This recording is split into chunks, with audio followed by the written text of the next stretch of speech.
morning. Good wiggle, wiggle, wiggle, wiggle, wiggle. Good morning, happy Wednesday. It is Wednesday, November. Somebody's a little behind. All right, it's Wednesday, December 12th, 2018. It's 13 days till Christmas. Why? Why with the countdowns? Remember I told you about countdowns? If you missed my rant, my crazy, stupid, pointless rant on countdowns, watch our last video. And yet I'm still counting down. And yet I'm still going to take your nose and rip it off. Yay, no more nose. And then I'll set you on fire. Boo. Okay, so today, Mr. David, what are we talking about today? Stimming. Stimming. What is stimming? Stimming is some kind of not pleasuring. Self-stimulation something or another. So, self-stimulatory behavior. Stimulatory. Big word. Yes, I know. Big words hurt your head. Mm-hmm. You're so damn cute. Anyway, it's most commonly seen in autism, but it's also associated as well with ADHD, people with certain anxiety disorders, obsessive compulsive disorder, and in my case, it's my anxiety. I stim a lot. He doesn't. He doesn't stim. Nope. Actually, almost everybody has their own sort of stimming, but it's not considered stimming until it actually plays a major role in your life. And basically, stimming is like a repetitive movement or word or thought that redirects... Yeah, my cat's collapsing by me. Just very melodramatically collapsing over here. It basically pulls them out of whatever situation they're in, no matter how harmless or how intense or how slow the situation is. It pulls them out of that, and it gives them something else to focus on when they're not comfortable in their surroundings. I am really uncomfortable around people. I have a very bad social anxiety disorder, and almost every time I come home from a store or meeting a lot of people for whatever reason, or my doctors, or anything where I'm going to be exposed to people I don't know, I usually come home in the middle of a stim. When my voices start coming in and making me scared, sometimes my voices scare me, sometimes they don't. More often than times they don't, but sometimes they do. And when that happens, I get very anxious, and then I start stimming again. He knows how to recognize my stimming behaviors, and he usually knows how to intervene if intervention is even needed. Yep. Because one thing about stimming is if you're not harming, if the person who is stimming is not harming themselves or anybody else or breaking anything, it's actually considered potentially abusive to force them to stop.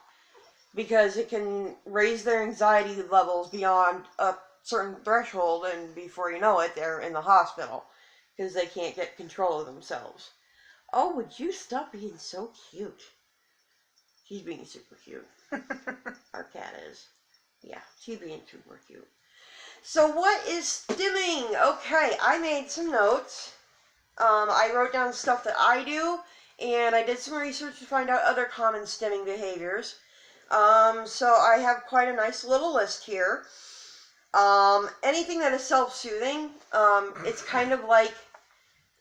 Hi, Alex. Photobomb. Yeah, here she comes. Okay, yep, because I have my binder open, so she must lay on it.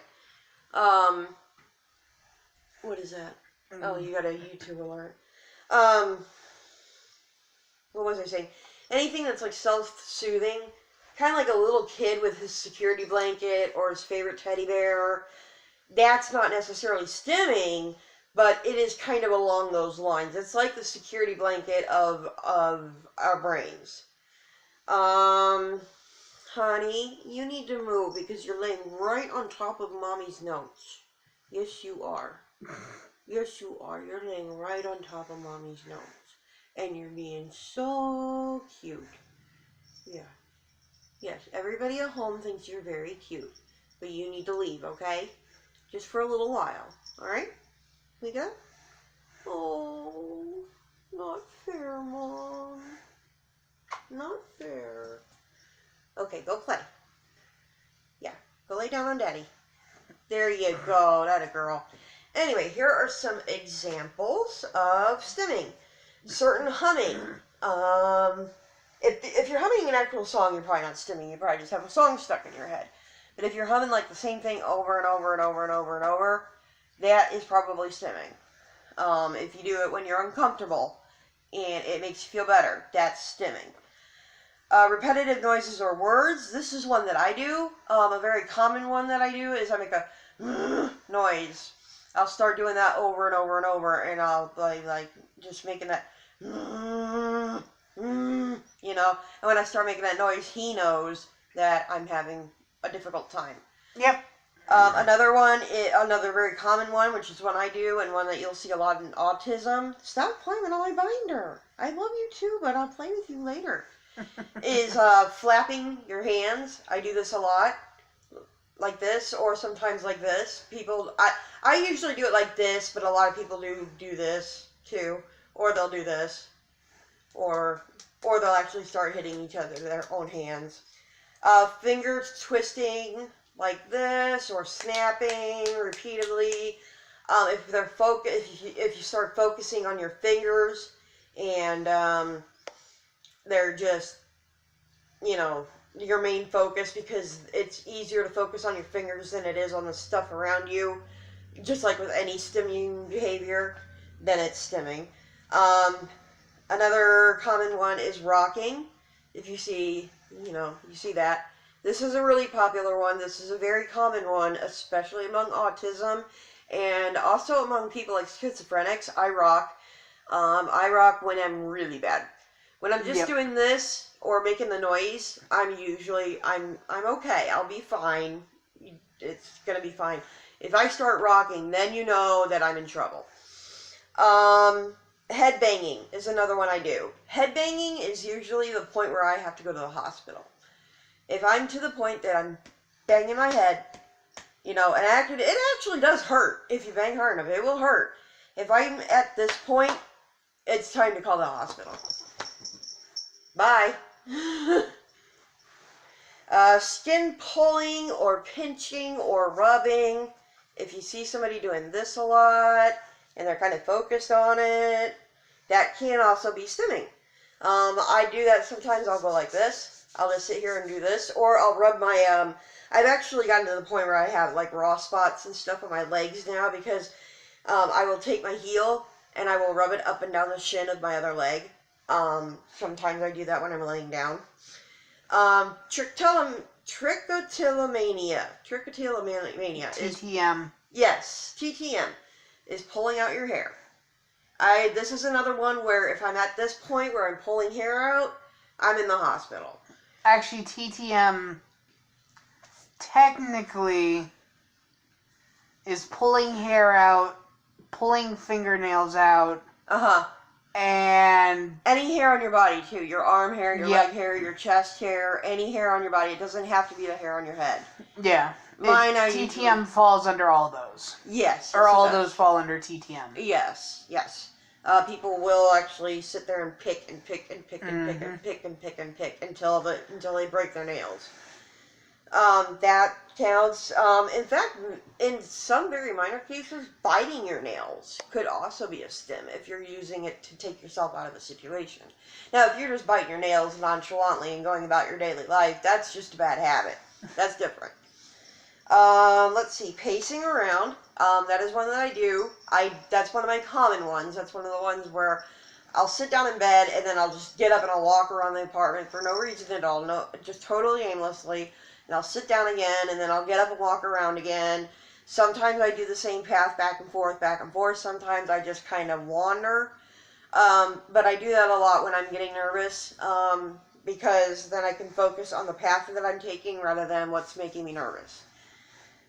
Fidgeting.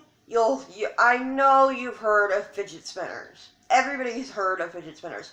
They were originally produced as a fidget toy, a sensory input device for autistic children and autistic adults who need to fidget, who need to stim.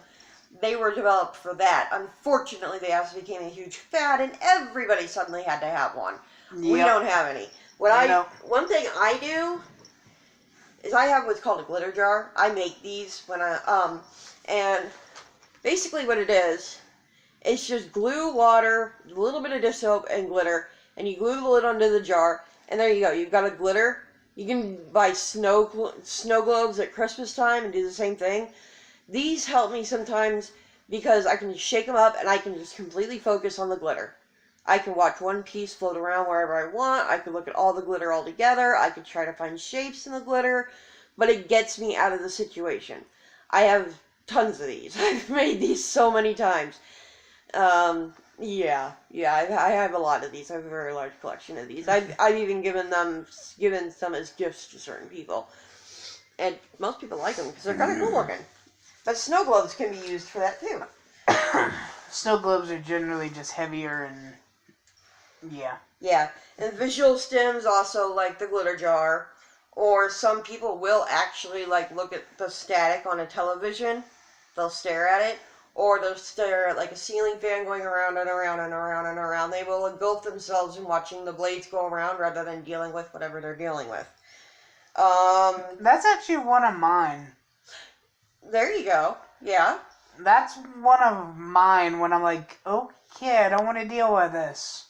So you watch something. You do that. I know you do that. Yeah. I've seen you just like completely just go. Yeah. And I'm like, what you doing? And you're like, nothing. Yep, that's when you know I'm in a bad place. When he starts going off in the distance with his vision, that's usually when I'm like, okay, let's talk. Yeah. Alright, something's going on. This one's really rare, but it does happen. Smelling repeating. Because you can use any of your senses actually to engage in a stim. And some people will smell markers, flowers, whatever. They'll take that smell and they'll, like scented candles or aromatherapy oils or whatever, they'll just sit there and sniff that and forget about everything around them. If you're sensing a theme here, yes, the stimming is what gets you out of your current situation without actually making you physically move out of your current situation. Yep. Playing with hair. This can also just be a bad habit. I do this as a bad habit. You've seen me do it. I'm always fiddling with my hair. In fact, I'm going to get it cut next week to hopefully, maybe I'll stop fiddling with it. You mean tomorrow? Oh, yeah, tomorrow. Is it tomorrow that I'm going to get cut? Maybe. You said your mom said Wednesday when she gets paid, right? Yeah, but she also then said maybe Thursday, depending on how busy she is on Wednesday. Oh, okay. So anyway, that's not important. Blinking. Normal blinking. Everybody blinks. You gotta rehydrate your eyes, and that's how you do it. You blink. But people will actually. Let me take my glasses off so I can show this a little better. People will actually blink more like this. They'll force their eyes as shut as they can and then open them again and then force them and then open. That kind of blinking is generally a stimming behavior. Tapping a pencil or clicking a pen when you're nervous, that can be stimming. Or, our cat is playing with something. No! I'm laughing at the fact that I do that. Well, it can be a stim. You tap your pencil or you click your pen when you're nervous. Yep. If you're just doing it, like, nonchalantly, just like with the nail biting or the hair twisting, if you're just doing it just for the sake of just, boredom, that's not stimming. If you're doing it because you need something to focus on, then it's stimming. And that's pretty much all the examples that I got. Like I said, if you do see somebody stimming and they're not hurting themselves or anybody else, don't stop the stim. Let them do it because it gets them through what they need to get through. Everyone is a little different. Another thing that's a good thing for stimmers is those stress balls. Those balls that you squeeze and then you let them go and they puff back up. Those are great for fidgeting. For people who like to fidget with their hands when they're stimming. That's good too. Let's see what else. It's been seen in ADHD, anxiety, OCD. A lot of people do compare the stimming behaviors to that of somebody with Tourette's syndrome. The main difference there is with Tourette's syndrome, they can't help it at all. And they don't do it as with a stimming goal in mind. Theirs are actual tics that they can't control. Stimming can be controlled to a point. And stimming has a goal in mind. It has a purpose. Where with Tourette's syndrome, their tics don't really have much of a purpose. It just happens. It's miswiring in their brain, and they go through their tics. And really, I mean, that's just about it. A lot of people think that stimming is strictly for autistic people, but anybody can anybody can have stims. Anybody. I'm not, like I said, I'm not an expert. He's not an expert. We're not doctors. We're survivors. We're patients. We're consumers, whatever you want to call us. What I do want to include, there is a online psychologist who does a lot of videos every week, and they're very informative. Her name is Katie Morton. I will put a link to her YouTube channel down below, because she is an expert on all this stuff, so you can look on her channel. She covers everything. She knows her stuff, so that's really all I've got left. What do you have to say? Anything? No? None. What kind of stims do you have, do you think? Can you think of any of your behaviors that would qualify as a stim? Besides the staring at the ceiling fans? Yeah, one. What? My repetitive movement of my foot. Yeah, that could be. Are you focusing on the movement of the foot when you're doing it? Half the time? Yes. Okay, if you're focusing on the movement of the foot, I'm like, like if I'm like, and you doing that oh, intentionally, yeah, that's a stim. Yeah, when That's I'm like, stim. when there's just, I have nervous energy. It's like, Stim refers to the actual motion or action that you're doing. That is called a stim. Stop moving your foot. No, if he's not hurting anybody, he's not hurting me, he's not hurting you, I shouldn't make him stop moving his feet. So, move your foot all you want. I don't know, I have peripheral vision issues. If I see something moving in the corner of my eye, I don't know why it drives me nuts. But. So, well, that's pretty much all I've got. If you guys have any questions, as usual, post them in the comments below. If you like this video, give us a thumbs up. Don't forget to subscribe. Share if you want to. If you don't want to share, don't share. Alright, we're all good. We're family here. yep, And, you got anything? nope. Alright, I think we are pretty much done for the day. We will see you tomorrow. Have a good day. Bye. Bye.